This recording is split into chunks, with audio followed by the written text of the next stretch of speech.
प्रणाम। हम पढ़ रहे हैं जन्म शताब्दी पुस्तक माला गायत्री उपासना की सफलता की 3 शर्तें। आइए गुरु चरणों को हृदय में धारण करें, गायत्री मंत्र के साथ स्वाध्याय को आगे बढ़ाएं। ओम भूर्भुवः स्वः तत्सवितुर्वरेण्यं भर्गो देवस्य धीमहि धियो यो नः प्रचोदयात्। गुरुदेव ने इस पुस्तक में अब तक हमें समझाया कि हम कोई भी जप कर रहे हो, कोई भी अनुष्ठान कर रहे हो, कोई भी साधना कर रहे हो, कोई भी मंत्र कर रहे हो, उस मंत्र की सफलता 3 चीजों पर निर्भर करती है। उसमें सबसे पहली चीज है श्रद्धा। श्रद्धा विश्वास, हमारा अंतर्मन कितना विश्वास करता है उस शक्ति पर। दूसरी चीज है ट्रांसफॉर्मेशन ऑफ पर्सनालिटी, व्यक्तित्व का आंतरिक परिष्कार होना, मतलब हमारा मन चरित्रवान हो, लोक सेवी हो, सदाचारी हो, हम संयमित हो, हम ऑर्गेनाइज्ड हो, हमारा जीवन श्रेष्ठता की ओर बढ़ता चले हर पल हर समय, हमारी वो साधना इतनी स्ट्रांग हो जाए। और तीसरा, हम किस भाव से साधना कर रहे हैं, हम किस भाव से अनुष्ठान कर रहे हैं या मंत्र जप कर रहे हैं, हमारा दृष्टिकोण क्या है, हमारा मंतव्य क्या है, ये बहुत इंपॉर्टेंट है। और ये तीनों, जिसका मंतव्य ऊंचा होगा, दृष्टिकोण ऊंचा होगा, पर्सनालिटी में रिफाइनमेंट हो रहा होगा, ट्रांसफॉर्मेशन हो रहा होगा, और श्रद्धा और विश्वास के साथ जो साधना करेगा, उसकी साधना, उसका मंत्र अपने आप फलीभूत होगा। और इनमें से अगर एक भी चीज मिस हो गई तो हम जितना मर्जी जप तप अनुष्ठान कर ले, कोई भी चीज मैनिफेस्ट नहीं हो पाएगी। इसको गुरुदेव आगे लिख रहे हैं अब दूसरे तरीके से, अपने आप को धोबी के तरीके से धोने में और दुनिया के तरीके से धुनने में हमने आगा पीछा नहीं किया। अब गुरुदेव अपना जीवन बता रहे हैं कि मैंने खुद एक एक्सपेरिमेंट किया और उस एक्सपेरिमेंट और अटूट श्रद्धा के विश्वास पे मेरे जीवन में क्या मैनिफेस्ट हो गया। यह हमारी उपासना को फलित और चमत्कारित बनाने का एक बहुत बड़ा कारण रहा। उद्देश्य हमेशा से ऊंचा रहा। उपासना हम किस काम के लिए करते रहे, हमेशा यह ध्यान बना रहा, पीड़ित मानवता को ऊंचा उठाने के लिए, देश, धर्म, समाज और सुसंस्कृति को समृद्ध बनाने के लिए हम उपासना करते हैं, अनुष्ठान करते हैं, भगवान की प्रार्थना करते हैं। भगवान ने देखा कि किस नियत से यह आदमी क्या कार्य कर रहा है।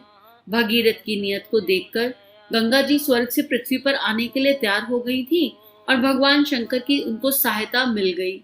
भगवान शंकर ने उनको सहायता करी। हमारे संबंध में भी ऐसा हुआ। ऊंचे उद्देश्यों को सामने रखकर चले थे तो दैवी शक्तियों की भरपूर सहायता मिली। हमारा अनुरोध यह है कि कोई भी आदमी यह चाहते हो कि हमको अपनी उपासना को सार्थक बनाना है तो उन्हें इन 3 बातों का बराबर ध्यान रखना चाहिए। हम देखते हैं कि अकेला बीज बोना सार्थक नहीं हो सकता, उससे फसल नहीं आ सकती। फसल कमाने के लिए बीज 1, भूमि 2, खाद पानी 3, इन तीनों चीजों की जरूरत है। निशाना लगाने के लिए बंदूक 1, कारतूस 2 और निशाना लगाने वाले का अभ्यास 3, ये तीनों होंगी तब बात बनेगी। मूर्ति बनाने के लिए पत्थर 1, छेना हथौड़ी 2 और मूर्ति बनाने की कलाकारिता 3, ये तीनों चीजें लगेंगी। लेखन कार्य के लिए कागज, स्याही और शिक्षा, तीनों की जरूरत पड़ेगी। मोटर चलाने के लिए मोटर की मशीन, तेल और ड्राइवर, तीनों की जरूरत पड़ेगी।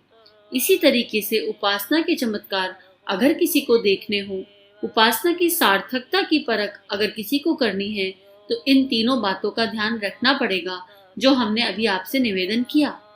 उच्च स्तरीय दृष्टिकोण, परिष्कृत व्यक्तित्व और अटूट श्रद्धा, इन तीनों को मिलाकर के जो कोई भी आदमी उपासना करेगा, निश्चय पूर्वक और विश्वास पूर्वक हम कह सकते हैं कि आध्यात्मिकता के तत्व ज्ञान का जो कुछ भी महात्म में बताया गया है, आदमी स्वयं लाभान्वित होता जाएगा, समर्थ बनता जाएगा, शक्तिशाली बनता जाएगा और शांति पाता जाएगा।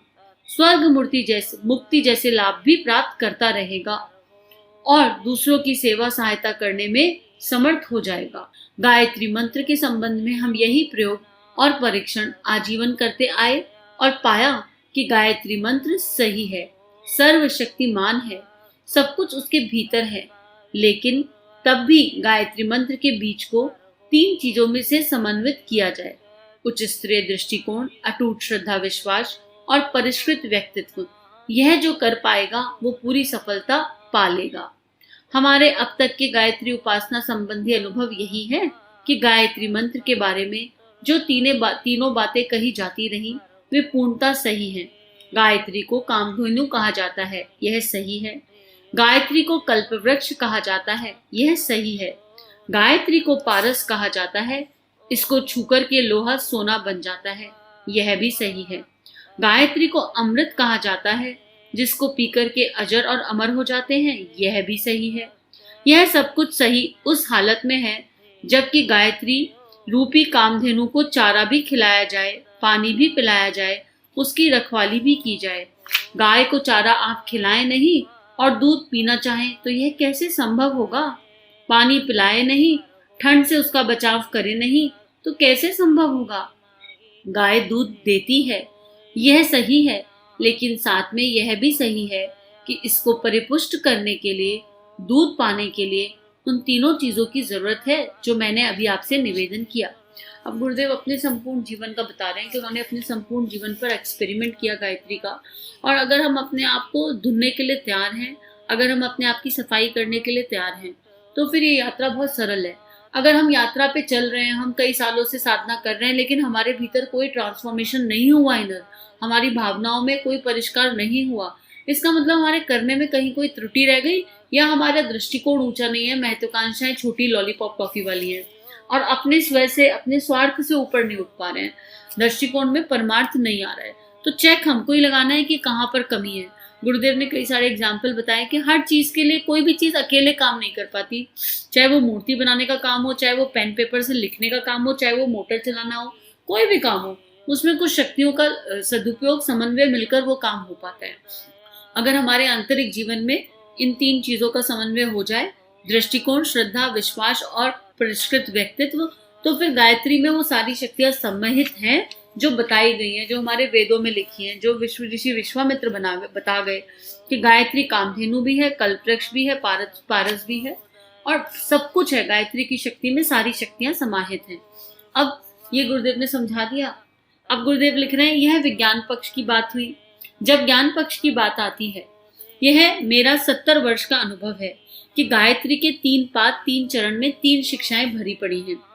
गायत्री को 2 पार्ट्स में गुरुदेव समझा रहे हैं, एक विज्ञान पक्ष और अब ज्ञान की बात कर रहे हैं। और वो शिक्षाएं क्या हैं? अगर उन्हें मनुष्य अपने व्यक्तिगत जीवन में समाविष्ट कर ले तो धर्म और अध्यात्म के सारे रहस्य और तत्व ज्ञान उसके जीवन में समाविष्ट होना संभव है। 3 पक्ष त्रिपदा गायत्री, पहला आस्तिकता, दूसरा आध्यात्मिकता, तीसरा धार्मिकता, इन तीनों को मिलाकर त्रिवेणी संगम बन जाता है। अब इन तीनों के बारे में समझते हैं, यह क्या है। पहला है आस्तिकता। आस्तिकता का अर्थ है ईश्वर का विश्वास। भजन पूजन तो कई आदमी कर लेते हैं, पर ईश्वर विश्वास का अर्थ यह है कि सर्वत्र जो भगवान समाया हुआ है, उसके संबंध में यह दृष्टि रखें कि उसका न्याय का पक्ष, कर्म का फल देने वाला पक्ष इतना समर्थ है कि उसका कोई बीच बचाव नहीं हो सकता। भगवान सर्वव्यापी है, सर्वत्र है, सबको देखता है। अगर यह विश्वास हमारे भीतर हो तो हमारे लिए पाप कर्म करना संभव नहीं होगा। हम हर जगह भगवान को देखेंगे और समझेंगे कि उसकी न्याय, निष्पक्षता हमारे हमेशा अक्षुण्ण रही, उससे हम अपने आप को बचाव नहीं कर सकते।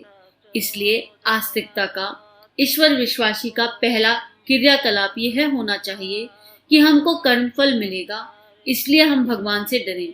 जो भगवान से डरता है उसको संसार में किसी और से डरने की जरूरत नहीं पड़ती। आस्तिकता चरित्र निष्ठा और समाज निष्ठा का मूल है।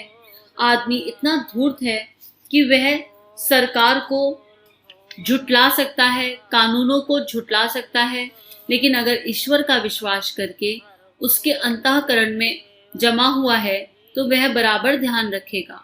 हाथी के ऊपर जैसे अंकुश लगा रहता है, आस्तिकता का अंकुश हर आदमी को ईमानदार बनाने के लिए, अच्छा बनाने के लिए प्रेरणा देता है, प्रकाश देता है।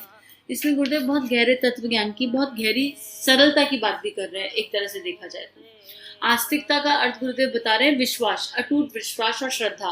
किस बात पर विश्वास? कि वो परमात्मा अभी मेरे बाजू में खड़ा है, मेरे अंदर भी है, मेरे बाहर भी है, और मुझे हर समय देख रहा है।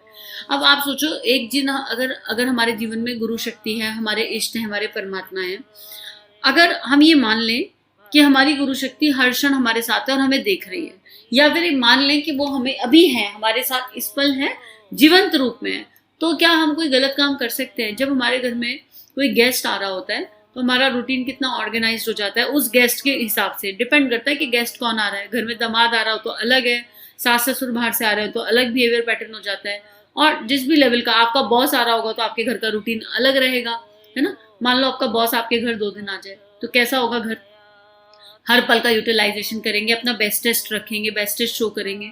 तो अगर हम ये मान लें कि गुरुदेव माता जी आज हमारे घर में आएंगे और आपसे हमारे घर में रहेंगे 2-3 दिन के लिए, तो क्या हम कोई भी ऐसा काम कर पाएंगे जो ना करने योग्य है?